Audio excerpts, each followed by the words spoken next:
My name is Lillian Carter, and I'm 27 years old. The day my father told me to cancel my wedding because it would overshadow his favorite stepdaughter's party, something inside me finally snapped. You need to cancel your wedding, he said, barely glancing up from the tablet in his hands. For a second, I honestly thought I'd misheard him. We were sitting in his immaculate Buckhead living room, all white leather and glass, the kind of space where you're afraid to put a mug down without a coaster.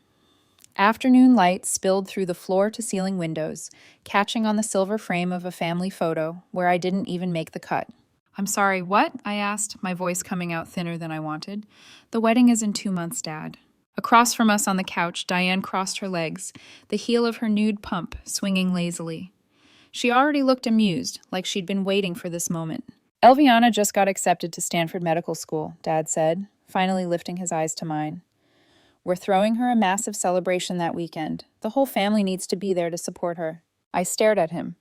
"Dad, Nicholas and I sent out invitations 4 months ago. All the vendors are booked. People have bought plane tickets. We've paid the venue. You offered to cover the rehearsal dinner, remember?" He shrugged, as if I'd just complained about a reservation at a mediocre restaurant. "I don't care, Lillian. Elviana's achievement takes priority here." There it was, the sentence that cut through 27 years of trying to convince myself I was imagining things. My wedding, the day I'd been planning with my fiancé for over a year, was nothing compared to my stepsister's party. Diane leaned forward, manicured nails flashing. "You have to understand, Lillian, getting into Stanford Medical is a once-in-a-lifetime opportunity. This is huge. Medical school at Stanford. Do you realize how prestigious that is? And marriage is what?" I asked quietly. "Something you can just reschedule between brunch and a board meeting?" Her lips curved. "Weddings happen every day. Stanford does not." I felt the room tilt, sounds narrowing down to the soft hum of the air conditioning and my own heartbeat pounding in my ears. "Hi, I'm Lillian, and this is my story. But before I continue, I need you to understand something. I didn't always feel this way about my father. There was a time when he was my entire world, my hero, the man who ran behind my pink bike, one hand steady on the back of the seat, yelling, 'You've got it, Lil! Don't look down, just keep going!' The man who sat in the front row of every school play, clapping louder than anyone else, even when I only had 2 lines.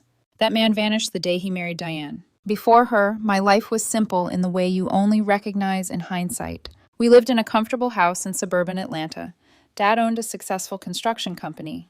He smelled like sawdust and coffee most nights, coming home with rolled-up blueprints under his arm.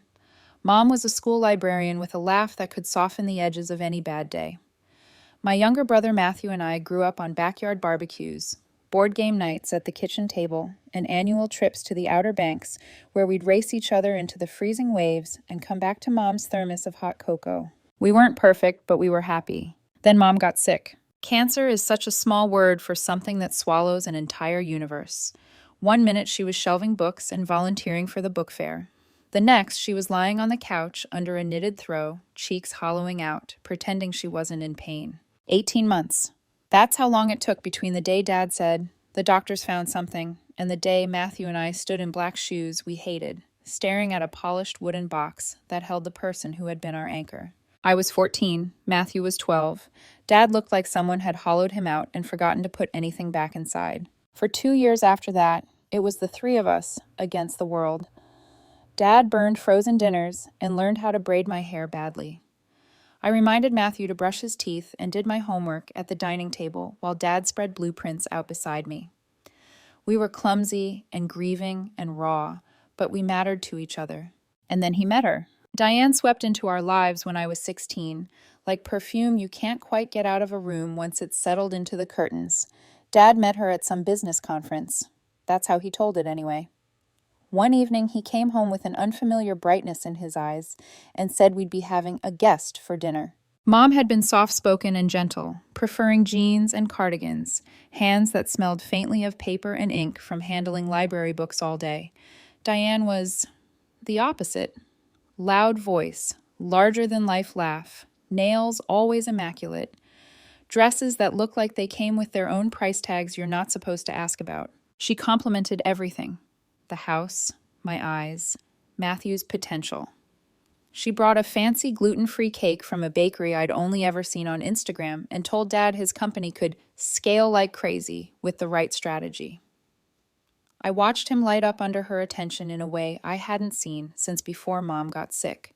Within 6 months, she and her 2 daughters moved into our house. Elviana, who was exactly my age, arrived with perfect posture, flawless grades, and a resume that looked like it belonged on a college application brochure.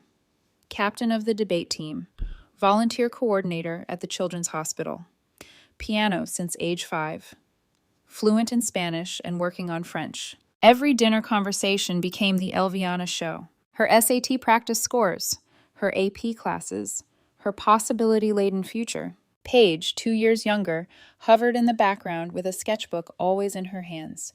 She drew during dinner if no one stopped her. Tiny, intricate doodles in the margins of her notes. Full-page scenes she'd never let anyone see for more than a few seconds. She was quiet and observant, the kind of girl adults called shy, because they never bothered to ask what she was thinking. I noticed how quickly our house changed. My soccer trophies disappeared from the mantel one weekend, replaced by Elviana's academic awards. The framed photo of Mom pushing Matthew and me on the swings moved from the hallway to a box in the garage, just while we repaint, Diane had said. Dad's home office, the room where I used to sit and do homework while he worked on blueprints, became Elviana's study space because she needed absolute silence for her AP coursework. Suddenly, my presence there was a distraction. I'm maintaining a 3.9 GPA, I reminded Dad one night, standing in the doorway while he measured new shelving for her textbooks. And I'm working 20 hours a week at the coffee shop. You said, "You're doing fine, Lily," he said without looking up. He'd stopped calling me Lillian sometime after Diane arrived. But look at what Elviana has on her plate. She's aiming for top-tier schools. She needs everything just so. Just so. That became the theme. Everything just so for Diane's daughters. Whatever scraps were left for his own. Matthew had it worse than I did. He went from being Dad's fishing buddy to an extra in the family sitcom. When he tried to talk about his grades or his baseball games, Dad was distracted, half listening, while Diane waved her phone under his nose with another email from one of Elviana's teachers praising her. After a while, Matthew stopped trying. He spent most weekends at friends' houses. I heard him tell someone on the phone once, "Home's just loud now, and not in a fun way." But even with all of that, I kept telling myself it would even out, that once the wedding excitement died down and everyone settled into a routine, Dad would remember he had 2 original children, not just the bonus package he'd married. I clung to that hope right up until my senior year of high school, when everything broke for real. By then, I'd been saving for college since sophomore year. Every paycheck from the coffee shop, every birthday card with a $20 bill inside, every tip I slipped into an envelope instead of spending on coffee or clothes. I had a number in my head and a promise in my pocket. "Whatever you save, I'll match," Dad had told me the year before, his hand warm on my shoulder. "You work hard, Lillian, and I'll make sure you can go to a good school without drowning in debt. That's our deal." By April of senior year, I had $15,000 in that account. $15,000 of missed outings, double shifts, and quietly whispered prayers over spreadsheets of tuition costs. And that was the same spring Elviana got into the kind of university people post about on Facebook in all caps. Diane's reaction should have told me exactly what was coming. She cried at the dinner table, clutching the acceptance packet like scripture. $60,000 a year for tuition, she said dramatically. "We'll make it work somehow. She deserves this." I should have known then. A few days later, Dad called me into his office and closed the door behind me with a soft click that made the hairs on my arms stand up. "Lillian," he said, folding his hands on the desk, "we need to talk about your college fund." My stomach dropped. I had no idea that conversation would change everything. "Your college fund?" I repeated, even though he hadn't actually said the words. My palms had gone slick. The little savings passbook in my desk drawer might as well have been a living thing. Dad nodded, steepling his fingers. Behind him, the shelves were lined with awards for excellence in construction and outstanding community leadership. Not a single photo of Mom, not a single photo of me that wasn't several years old. "Elviana's tuition is substantial," he said. "And Diane is right. We can't let this opportunity pass her by. Stanford-level schools don't come along every day." A dull roaring started in my ears. "What does that have to do with my college fund?" I asked, forcing my voice to stay level. He smiled in what I think he thought was a reassuring way. "I'm going to need to borrow it, just temporarily. We'll pay you back within 2 years tops. You have my word." "Borrow?" I repeated. Dad, that's my money. I earned every cent of that. I worked, and I'm proud of you, he said quickly, as if praise could be a sedative. You've worked hard, and it shows. But this is about family helping family. Elviana is going to one of the best schools in the country. She's going to be a doctor. That benefits all of us. My heart hammered against my ribs. You promised to match whatever I saved. That was our deal. I did my part. I got into a good program. I have a plan. You do have a plan, he said. That's exactly why I'm not worried about you. You're resourceful, Lillian. You can go to Georgia State. It's more affordable, and it's a perfectly good school. Georgia State. Not the program I'd gotten into, not the campus I'd already pictured myself walking across. A backup option I'd considered only in case everything else fell apart. But Dad, the match... Plans change, he said, and the softness left his voice. You can live at home, commute, work part-time. You'll be fine. Elviana, on the other hand, needs every advantage we can give her right now. This is about maximizing potential. There it was again. Her potential, her future, her opportunity. What about my future? I whispered. He sighed, like I was being difficult. You're a smart girl, Lily. You'll figure it out. You always do. The weirdest part is how mundane it looked. No contracts, no loan agreement, no acknowledgement that this was theft draped in family language. He opened a desk drawer, pulled out a folder with my name on it, and slid it toward himself. I watched my father take my entire savings account with the same calm efficiency he used to sign building permits. Dad, please don't do this, I said, my voice shaking. This is my college, my life. And this is your sister's, he said, emphasizing the word sister, like it was supposed to shut me up. Family comes first, Lillian. One day you'll understand that. I walked out of his office on legs made of splinters, blinking hard to keep from crying until I made it into the hallway. Diane was there, leaning against the wall like she'd been listening. You're doing a really generous thing, she said, touching my arm as I tried to pass. It's what real family does for each other. I pulled my arm back. Funny, I said. I thought real family kept their promises. Her smile flickered. Careful, she murmured. Bitterness isn't a good look on you. That was the day I realized something important. In this house, my father's promises had fine print I'd never been allowed to read. In the end, I did exactly what he said I would. I went to Georgia State. I lived at home my first year because I couldn't afford the dorms. I worked 2 jobs after classes, barista in the mornings, social media assistant for a local boutique in the evenings.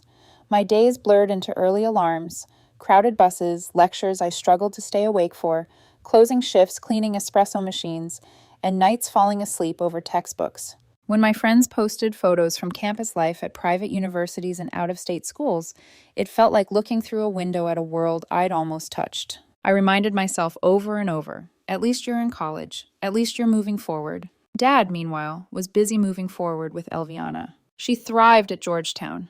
Sorry, her prestigious East Coast University, as Diane liked to phrase it, and every minor accomplishment became a family event. Dean's List, group text with exclamation marks, and a celebratory dinner. Research assistant position, champagne in crystal flutes. The summer after her freshman year, I came home from a double shift to find a brand new silver Audi sitting in the driveway, a massive red bow draped across the hood like something out of a commercial. I stood in the street, still in my coffee-stained polo and black pants, holding a bus pass. Diane appeared in this doorway, hands clasped, beaming. "Isn't it gorgeous?" she said. "Your father just wants to support excellence. We're so proud of her. Maintaining that GPA at such a competitive school, she earned this." "She earned it," I repeated, feeling the words scrape my throat. Diane glanced pointedly at my uniform. "Maybe if you'd pushed yourself harder in high school, you'd have opportunities like this too." It was almost impressive how they managed to rewrite history while standing in it. I graduated 3 years later, having overloaded credits and taken summer courses just to get out sooner. I finished with honors, clutching my diploma with hands that still smelled faintly of coffee and printer ink. There was no bow-wrapped car waiting for me in the parking lot, no catered party back at the house. Dad and Diane were in D.C. that weekend for one of Elviana's junior year award ceremonies. Something about outstanding leadership in pre-medical studies. Diane had posted about it on Facebook with a photo of them all in front of a banner, captioned, "We wouldn't miss this for the world." I stared at that photo in my tiny off-campus apartment, sitting on a second-hand couch I'd bought off Facebook Marketplace, and realized they hadn't even remembered my graduation date. Matt texted me a photo of his own, him holding a cake he'd baked, the frosting lopsided but earnest. "Proud of you, Lil," he'd written. "I'll FaceTime you later, and we'll eat this together, long distance." I cried then. Ugly, hiccuping sobs that had nothing to do with the lack of a car or a party, and everything to do with the realization that one of us had shown up for me. And it wasn't my father. Still, I told myself things would get better now that college was behind me, that out in the real world, outside of the Carter-Henderson household orbit, I could build something that was truly mine. I was right in a way, just not in the way I expected. I landed an entry-level job at a marketing agency in Atlanta, thanks to an internship I'd squeezed in between classes and shifts my last year. The pay was barely enough to cover a tiny one-bedroom in Virginia Highland and my mountain of student expenses, but it was a start. For the first time in my life, I had a front door that was mine, my name on the lease, my dishes in the cabinet, my choices on the walls, even if those choices were mostly thrift store prints and a single plant I kept forgetting to water. I stopped going home as much. Holidays sometimes. The occasional Sunday dinner when Dad got sentimental and insisted. Every visit felt like stepping back into a play where I'd already been recast as an understudy. At one of those dinners, when I was 25, he said, "You know, your stepmother and I have done everything we can to support you." I looked at the new watch on his wrist, at the remodel they'd done on the kitchen, at the framed photo of Elviana in a white coat from some pre-med ceremony. "Sure," I said, "everything." After a while, I stopped trying to explain what that word meant to me. The funny thing about hitting bottom slowly is you don't realize how deep you've gone until you stand up somewhere else and look back. For me, that somewhere else started on a rooftop in Midtown on a sweltering July evening. A friend from work had dragged me to a party, string lights overhead, music just loud enough to make conversation an effort, people mingling with drinks in hand and sweat at their temples. I stood by the railing, staring out at the Atlanta skyline, wondering if my life would ever feel like more than a series of obligations and disappointments. "Do you always look this serious when you're off the clock?" a voice asked beside me. I turned in to see a man about my age, in dark scrubs with a jacket thrown on over them, hospital badge still clipped to his pocket. His hair was damp, like he'd showered in 10 seconds flat and run out the door. "Depends who's asking," I said. He held out a hand. "Nicholas, I'm a friend of Jamie's. I also apparently have terrible timing and no idea how to dress for anything that isn't a 12-hour shift." I laughed before I could stop myself. It was the first time in a long time that laughter didn't feel like a performance. Nicholas listened when I talked, really listened. Not the way my father did, waiting for his turn to redirect the conversation back to blueprints or Elviana, but with focused, genuine attention. He asked about my work in marketing and actually cared about the answer. He showed up to a campaign launch party just to cheer me on. When I mentioned working 2 jobs in college because things didn't go as planned, he didn't press, just said, "That must have been brutal," like it mattered. For once, I wasn't someone's afterthought. 2 years later, when he got down on one knee on that same rooftop at sunset, I didn't think about my father at all. I thought about the girl who'd watched her savings disappear into someone else's dream and decided she would never again hand over her future so easily. When Nicholas slid the ring onto my finger, I felt something click into place. A new life, a new family, one I might actually get to choose. We picked a date, October 12th, for reasons that were simple and unstrategic. The vineyard we loved had an opening that weekend. The leaves in the North Georgia mountains would be starting to turn. We could afford it if we were careful. I called Dad the next day, my heart pounding with a strange mix of hope and dread. He sounded happy, really genuinely happy. "That's wonderful, sweetheart," he said. "October 12th. I'll mark my calendar. Do you need help with anything?" For a moment, I forgot how to breathe. "Really?" I asked. You'd help?" "Of course," he said, warm as the man who used to hold the back of my bike seat. "You're my daughter. I'll cover the rehearsal dinner." I clung to that sentence like a lifeline. My daughter. We sent out invitations in June. I bought a simple, elegant dress at a boutique in Buckhead. Nicholas's mom threw herself into the planning with the kind of enthusiasm that made my chest ache in a good way. My best friend Natalie started putting together a bachelorette trip. For the first time in years, it felt like my life was finally pointed somewhere beautiful. I had no idea that by August, I'd be standing in Dad's living room being told to erase all of it for a party I hadn't even known existed. I didn't plan on stopping by my father's house that afternoon. I'd been running errands all morning, picking up place cards from the printer, confirming head counts with the caterer, and grabbing ribbon samples for the bouquets. My planning binder sat on the passenger seat like a loyal companion, organized tabs, color-coded notes, receipts tucked neatly into sleeves. Dad had offered to cover the rehearsal dinner, so I was just dropping off the final numbers before heading home. A 10-minute visit, I told myself. Quick, simple, pleasant even. But from the moment I stepped through the front door and found Diane seated like a throne-worthy queen on the white leather sofa, I felt something tighten beneath my ribs. Dad didn't even stand up when I walked in. Never a good sign. I got the final head count, I said, holding out the envelope. Thought I'd bring it by since I was in the area. He didn't take it. Instead, he glanced at Diane, then back at me. His expression was carved from something cold. Lillian, we need to talk. That sentence, those 5 words, had been the prelude to multiple disappointments in my life. But even then, I never expected what came next. You need to cancel your wedding, Dad said, his voice flat, or postpone it. The envelope slipped from my fingers and fluttered soundlessly onto the carpet. I'm sorry, what? I managed. Elviana just got her acceptance to Stanford Medical School, Diane said, her eyes shining with triumph. We're throwing her a celebration that weekend. Dad nodded, already turning back to his tablet. The whole family needs to be there to support her. My wedding is October 12th. My voice sounded distant, like it belonged to someone underwater. You've known that for months. Well, he said, you'll need to change it. Change it? I echoed. Dad, we sent invitations. The venue is paid for. People have booked flights. That's unfortunate, he said, shrugging, but Elviana's achievement is once in a lifetime. Getting into Stanford Medical School is a major accomplishment. Diane tilted her head sympathetically. We already booked the Piedmont Driving Club. It's going to be spectacular. A club you booked, I said slowly, after you knew about my wedding. She blinked innocently. We assumed you'd be reasonable. I stared at them both. Reasonable, which in Dad and Diane language meant compliant, silent, eclipsed. Dad, I said, swallowing the rising tremor in my voice. I've been planning this for over a year. Nicholas and I are paying for the whole thing ourselves. Everyone has already RSVP'd. You can get married any time, Dad interrupted sharply. Don't be dramatic. Dramatic. The same word they'd thrown at me when I cried at Mom's funeral. When I begged them not to move my things out of Dad's office to make space for Elviana. When I tried to explain how humiliating it felt to lose my college fund. They wielded that word like a blade. This is my wedding, I said softly. My only wedding.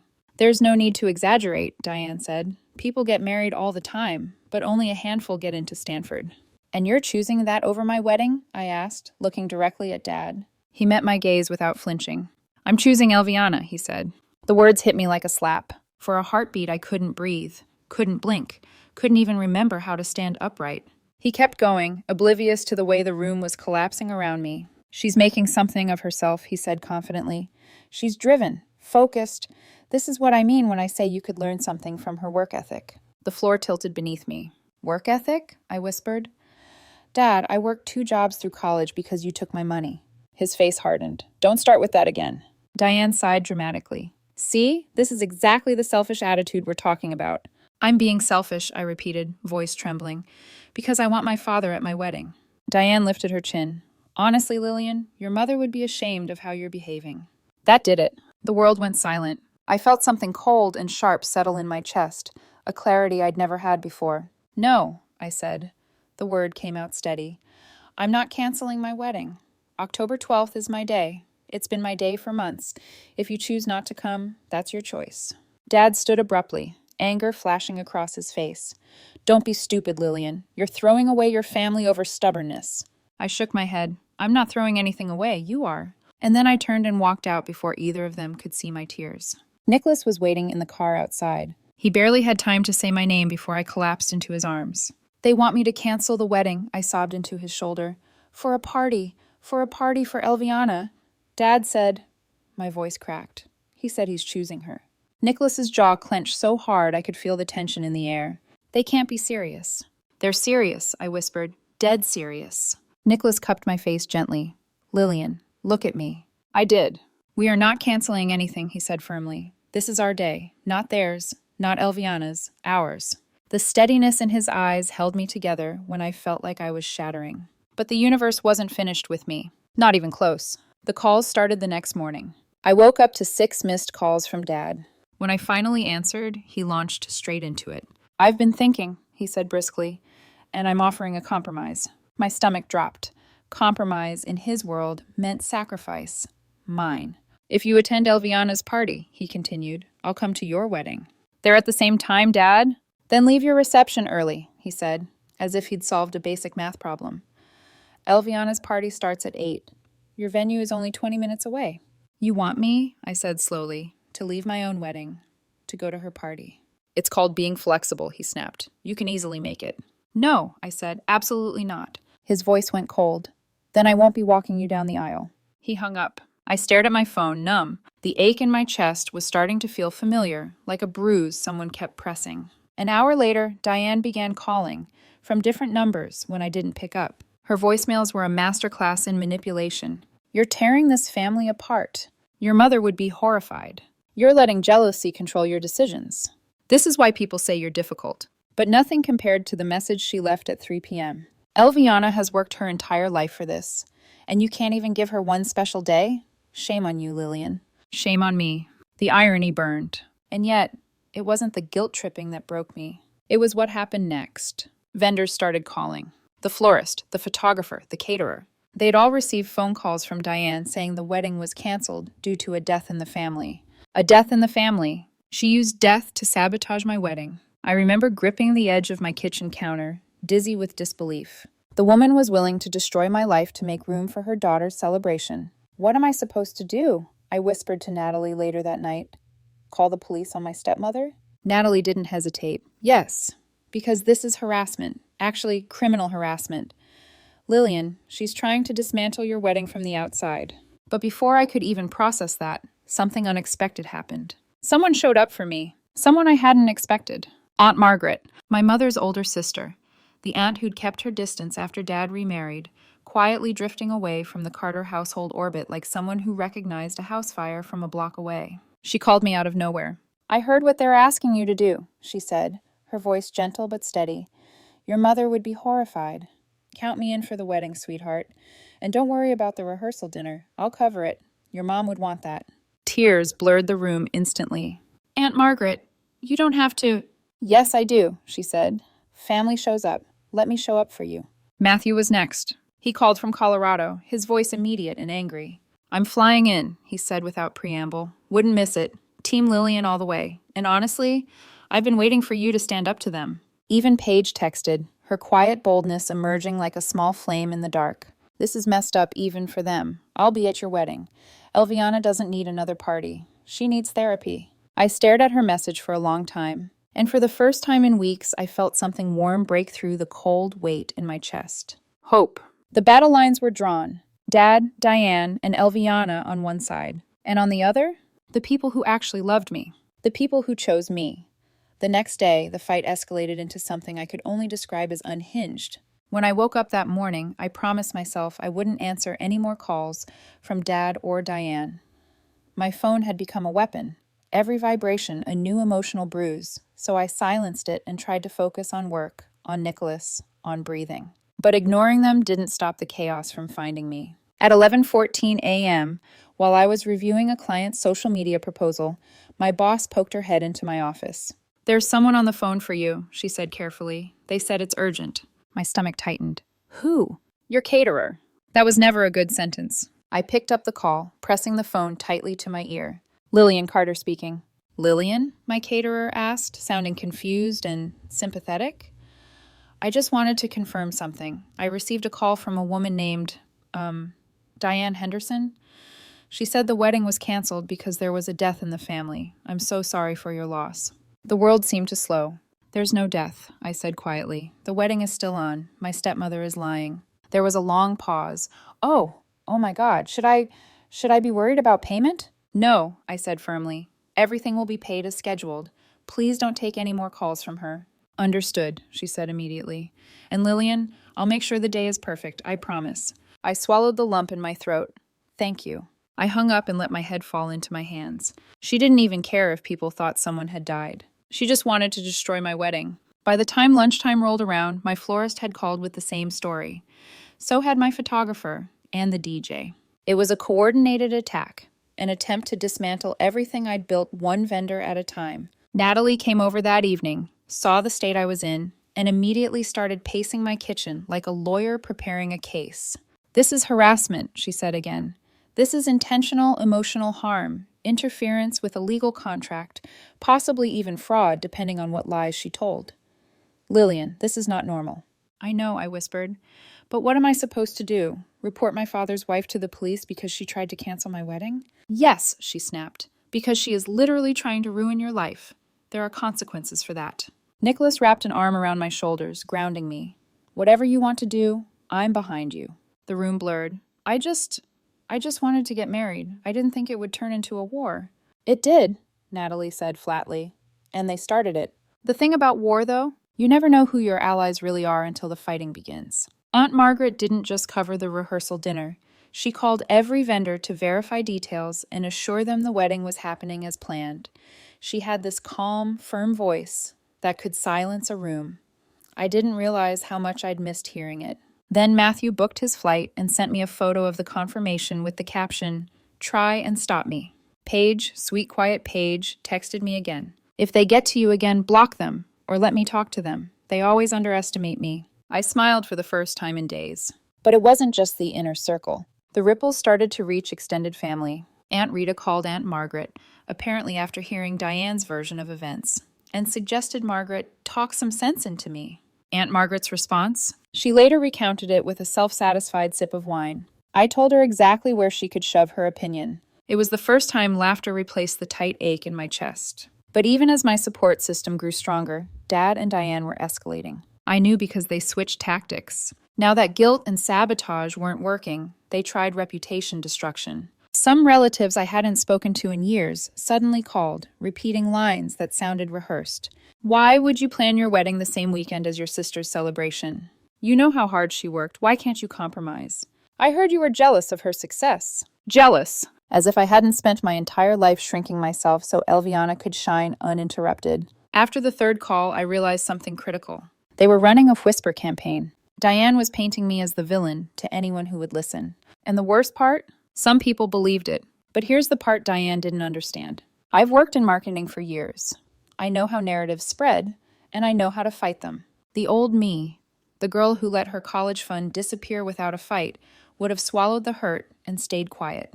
Not this time. I decided that if they wanted to wage a PR war, I would defend myself with the one thing Diane feared most: the truth. One evening, a week before the wedding, I sat on the couch in my apartment with a folder spread open in front of me. Emails, printed text messages, vendor confirmations, bank transfer logs from years prior.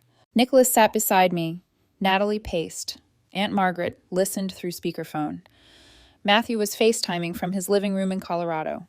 Paige texted updates from upstairs, where she was staying to help with planning. It felt like a war room. And then Natalie paused mid-sentence, her eyes widening as she looked at her phone.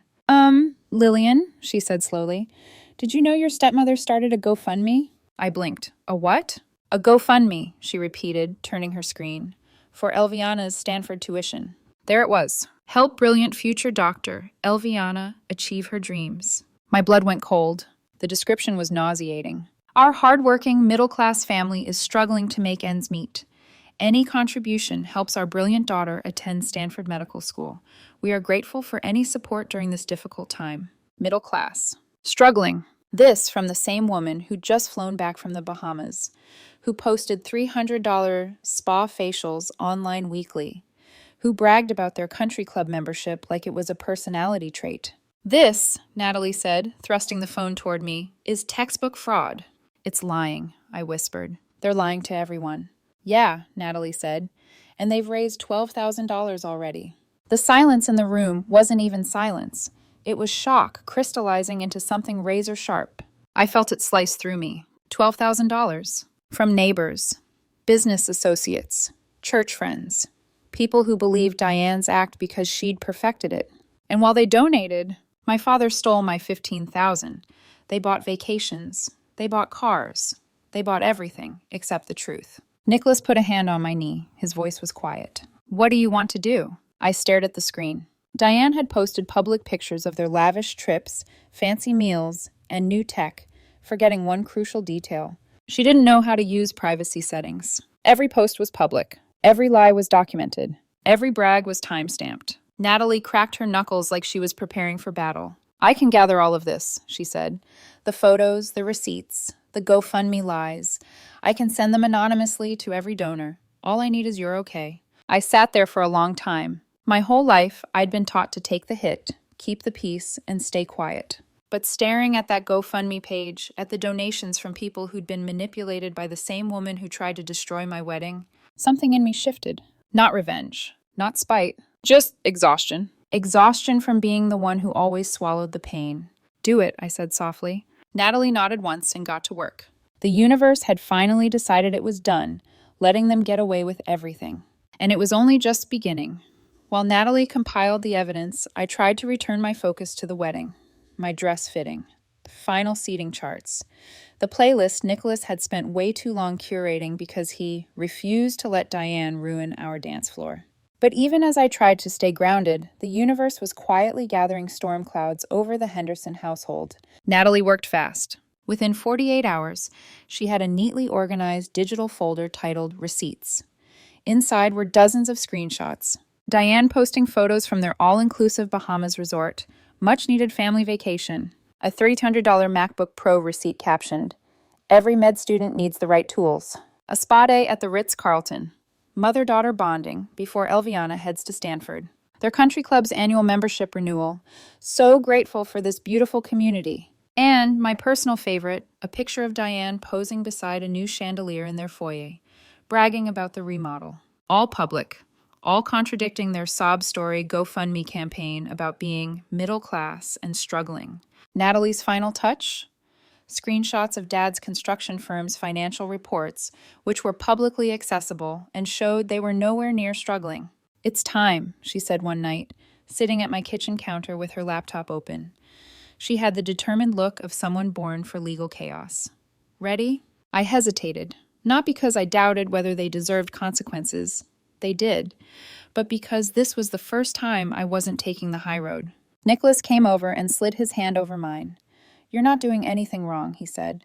"You're just letting the truth speak." I nodded. "Send it." Natalie tapped the key. That night, somewhere across Atlanta, hundreds of inboxes pinged simultaneously. Subject line, "Where your donation really went." Attached, a curated collection of Diane's own posts, time-stamped and braggy, showing lavish spending during the exact period she was claiming financial hardship. The donors reacted immediately. Natalie's phone started blowing up with anonymous tips forwarded from burner accounts.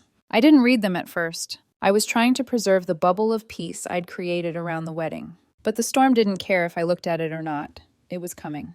2 days later, while I was at my final dress fitting, Paige sent a text. "You should see the comments on their GoFundMe. It's blowing up. Like, volcanic."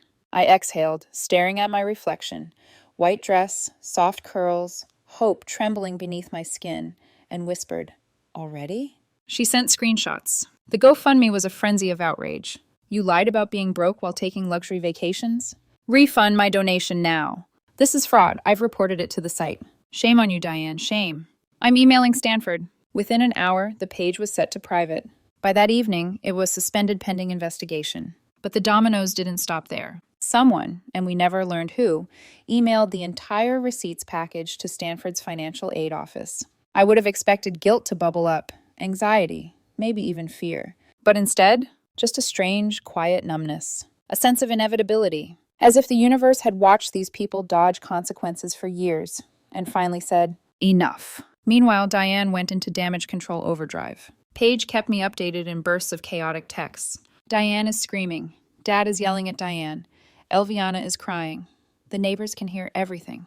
Then, oh my God, a reporter just called the house. From the Atlanta Journal-Constitution. I froze. The AJC. This was no longer a family feud. This was a scandal. The next morning, my phone exploded with group texts from extended relatives. "Did you see this? Is it true?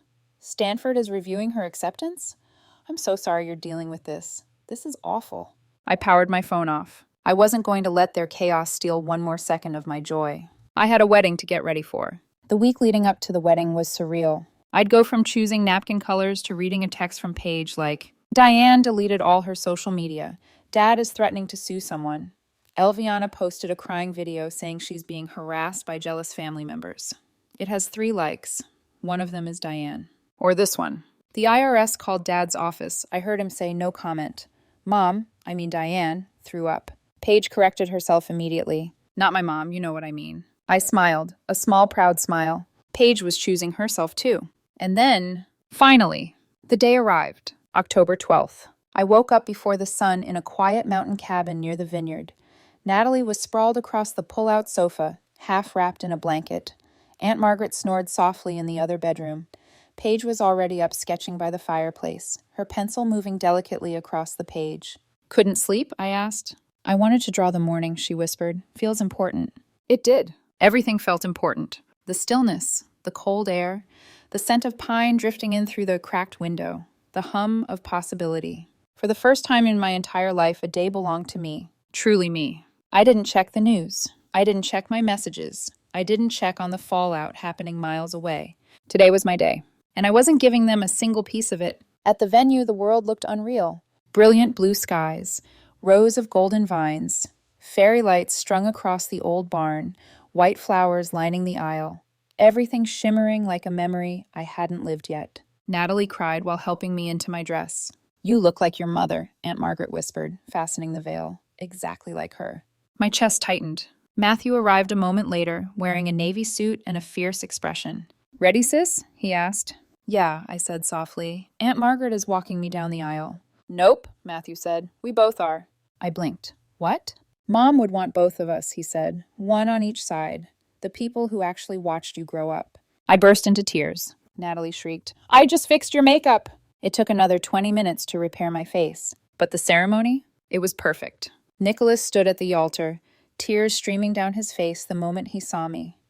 His family, big, warm, loud, loving, cheered and clapped as I walked between Aunt Margaret and Matthew. Vows were spoken, rings exchanged, hands held like promises. And when the officiant said, "You may kiss the bride," I felt something close inside me, like a wound finally stitching itself shut. Dad wasn't there. Diane wasn't there. Elviana wasn't there. And it didn't matter, because everyone who loved me was. At the reception, Matthew gave a toast. My sister Lillian has always been my hero, he began, voice thick with emotion. She carried us after Mom died. She taught me how to do laundry when Dad forgot. She came to every baseball game. She is the strongest person I know. And Nicholas, you're the luckiest man alive. There wasn't a dry eye in the room. Paige sketched the entire ceremony, filling page after page with delicate lines and soft shading. She handed me the notebook afterward. So you'll have something real, she said. Not the version they'll try to spin later. Nicholas's mother hugged me, whispering, Sweetheart, any parent would be blessed to have you as their daughter. We are so glad you're part of our family. For the first time in my life, I believed those words. I felt chosen. I felt seen. I felt loved. Around 7:30 p.m., Natalie found me near the dessert table. She leaned in and whispered, Do not check your phone. Why? I laughed. She grinned. Elviana's party isn't going quite as planned. Gossip trickled through the reception like champagne bubbles. Half their guest list never showed. The guests who did show were there for drama, not celebration. A reporter from the AJC showed up asking for statements. The governor's office withdrew their RSVP. Someone from the IRS contacted Dad's company. Diane had a meltdown in the Piedmont Driving Club bathroom. Elviana spent most of her party crying in the coat room. Nicholas's eyes sparkled when he heard it. Karma has excellent timing, he murmured. But I didn't let myself revel in it. Not yet. I was too busy dancing with my husband. Too busy laughing with the people who loved me. Too busy living the life I chose. And that night, as we drove away from the vineyard, headed toward a quiet hotel suite and then to 2 weeks in Italy, I looked down at my phone. 67 missed calls, over 100 texts, voicemails from numbers saved and unsaved. I powered the phone off. Nicholas looked at me. No regrets? Not a single one, I said. And I meant it. Nicholas and I spent the next 2 weeks in Tuscany, drinking wine, eating food so good it felt like sin, wandering through sun-drenched vineyards with no schedule, no obligations, no drama, no calls from people who only remembered I existed when they needed something from me. I didn't check my phone once. Not for news, not for updates, not for apologies that would never come. Paige, however, could not help herself. Every few days, I'd open my email to find a short message from her. You should see the fallout. Dad hired 3 lawyers. Diane got banned from Facebook and Instagram for harassment. Elviana posted a tearful video. She keeps saying jealous relatives sabotaged her future. Nobody believes her. The IRS is now involved. It's poetic justice. I would shake my head, close the laptop, and go back to drinking local wine with my husband under fairy lights. Back home, the world was on fire, but I wasn't.